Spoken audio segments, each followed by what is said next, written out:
Hey, my name is Jade Raymond, and I'm the producer on Assassin's Creed. Today's Dev Diary is about art direction. One of our main objectives was to, of course, make the art direction as realistic and as close to the historical references that we found.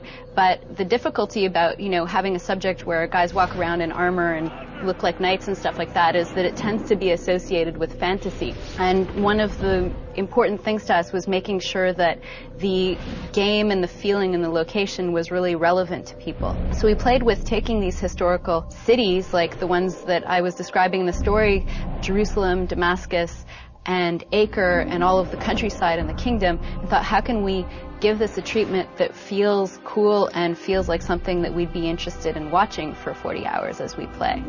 Now, we've made a huge kingdom, 3 huge cities, and it could easily get repetitive, and we didn't want that to happen.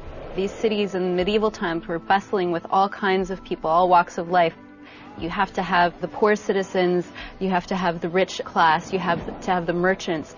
These cities are being controlled mostly by the military, and basically this amounts to a whole lot of characters to create.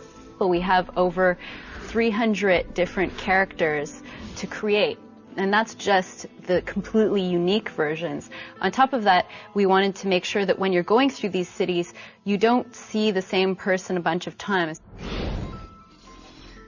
So a big focus for the team was the crowd, and basically we had to put a lot of energy not only into the gameplay, but how they look.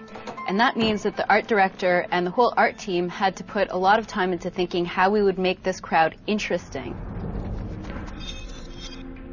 We invented this all brand new character based on the assassins, but we also wanted to give him a look and personality all of his own. So the first reflection was, in terms of gameplay, our core gameplay loop, what is the assassin doing most of the time? Well, what you're doing is you're investigating, so you're mapping out your territory, really trying to pinpoint and locate your prey, and then once you focus in on your prey, you go in quickly for the kill, and then you get out of there. And when we thought of what you're doing most of the time as an assassin, it made us think of a bird of prey. So that became the inspiration for Altair. And in fact, Altair means flying eagle, or the flyer in Arabic.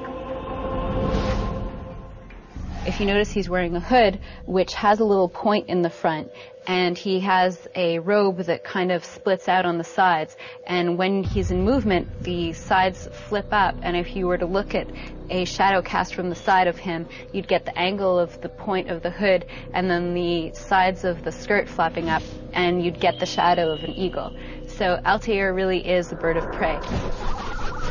That about sums up art direction. Hopefully you still have more questions that I haven't answered, and there are going to be more developer diaries where we go into detail on all kinds of other subjects.